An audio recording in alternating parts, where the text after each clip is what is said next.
VAT registration করাটা কি বাধ্যতামূলক? যদি না করি তাহলে কি সমস্যা হতে পারে? ভ্যাট রেজিস্ট্রেশন কি বাধ্যতামূলক কিনা এই বিষয়টা আপনাকে বুঝতে হবে যে ভ্যাট রেজিস্ট্রেশনের গভর্নমেন্টের লটা কি বা রুলসটা কি। গভর্নমেন্ট বলেছেন আপনি একটা প্রতিষ্ঠান একদম সহজভাবে ব্যক্তিগতভাবে বা আপনার যেটা প্রায়োগিক উদাহরণ সেই উদাহরণের মাধ্যমে আমরা বুঝি। আপনি একটা ব্যবসা প্রতিষ্ঠা করেছেন আজকে। এখন গভর্নমেন্ট বলেছে যে যদি তোমার আজকে থেকে সেল শুরু হবে, আমরা তো ব্যবসা প্রতিষ্ঠান পরিচালনা করি বা প্রতিষ্ঠা করি সেলসের জন্য। সেলস হবে, আমরা রেভিনিউ আর্ন করব। আপনার যদি সেলসটা হয়, সেলস যখনই আপনার 3,75,000 দেরহাম ক্রস করবে, সেলস আপনার টার্নওভার যখন 3,75,000 দেরহাম ক্রস করবে, তখনই কিন্তু আপনি ভ্যাট রেজিস্ট্রেশন আপনার জন্য বাধ্যতামূলক হবে। তার মানে বিগত 12 মাসে, আবার এরকম হলো যে 12 মাসে আপনার 3,75,000 ক্রস করেনি, 13 মাসে করেছে, তাহলেও কিন্তু হবে না। বলেছেন 12 মান্থস, লাস্ট 12 মান্থসের মধ্যে 3,75,000 দেরহাম যদি ক্রস করে, যেদিন ক্রস করবে সেদিন থেকে 1 মাসের মধ্যে আপনাকে অ্যাপ্লাই করতে হবে, না হলে 10,000 দেরহাম আপনার জরিমানার সম্মুখীন হবে। এটা ম্যান্ডেটরি।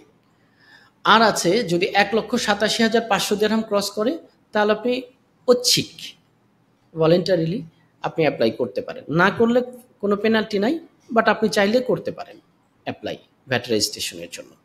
তো ভ্যাট রেজিস্ট্রেশনের মূলত এই দুইটাই রুলস। আরেকটা আমরা মনে রাখতে হবে অনেকের ক্ষেত্রে, যে আগামী 30 দিনে যদি এরকম হয় যে আপনার 1,87,500 দেরহামের উপরে আপনার সেলস হবে, এরকম কোনো আপনার সেলস এগ্রিমেন্ট থাকে আপনার কাছে বা এলপিও থাকে, সেটা দিয়েও আপনি অ্যাপ্লাই করতে পারবেন।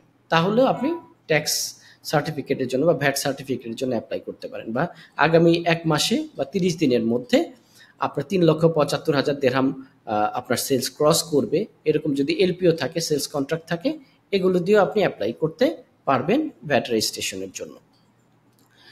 আর প্রশ্নটা ছিল যদি না করা হয় কি সমস্যা হবে, যে ম্যান্ডেটরি থ্রেশহোল্ড ক্রস করে গেলে যদি এফটিএ থেকে আপনাকে ভিজিট দিয়ে বা কোনোভাবে তারা আইডেন্টিফাই করতে পারে, তাহলে পেনাল্টি দিবে। আর কবে থেকে এটা হয়েছে সেই অনুসারে আপনার নির্ধারণ করে আরও পেনাল্টি দিতে পারে। রেজিস্ট্রেশন না করার জন্য 10,000 দেরহাম, আর কবে থেকে হয়েছে এটাও যদি অনেক দিন ধরে আপনি করছেন না, তার মানে যে শুধু 10,000ই দিয়ে দিবে বিষয়গুলো তা না কিন্তু। এটা এফটিএ চাইলে বা গভর্নমেন্ট চাইলে আপনাকে আরও বেশি পেনাল্টি দিতে পারে। 2 নাম্বার যেটা হচ্ছে যে আমরা দেখি যে যাদের ট্যাক্স সার্টিফিকেট থাকে না, ওই কোম্পানিগুলোকে খুব ভালো কোম্পানি হিসেবে রিপুটেশনের ক্ষতি হয়। আমাদের অনেক ক্লায়েন্ট বলে যে আমার ট্যাক্স সার্টিফিকেট লাগবে আজকেই। কেন লাগবে? যদিও 3,75,000 দেরহাম হয় নাই সেলস, তারপর নিতে চাচ্ছে, কারণ অন্যান্য কোম্পানি কাজ দেয় না আমাদেরকে বা আমাদের সাথে কাজ করতে চায় না, আমাদেরকে মনে করে যে আমরা ভালো কোম্পানি না। একটা ইমেজের একটা বিষয় থাকে। এরপর আপনি কি করেন, যদি আপনার ট্যাক্স সার্টিফিকেট, ভ্যাট সার্টিফিকেট না থাকে, তাহলে আপনি যে ভ্যাট প্রদান করছেন এটাকে কিন্তু ক্লেম করে নিতে পারেন না। তাহলে ওটা আপনার অপারেশনাল কস্ট হিসেবে আপনার প্রফিটকে কমিয়ে দেয়। তো এই জন্য এই ধরনের সমস্যাগুলো ফেস করতে হয় যাদের মানে ভ্যাট সার্টিফিকেট নাই বা ভ্যাট রেজিস্ট্রেশন নাই তাদের ক্ষেত্রে। ধন্যবাদ।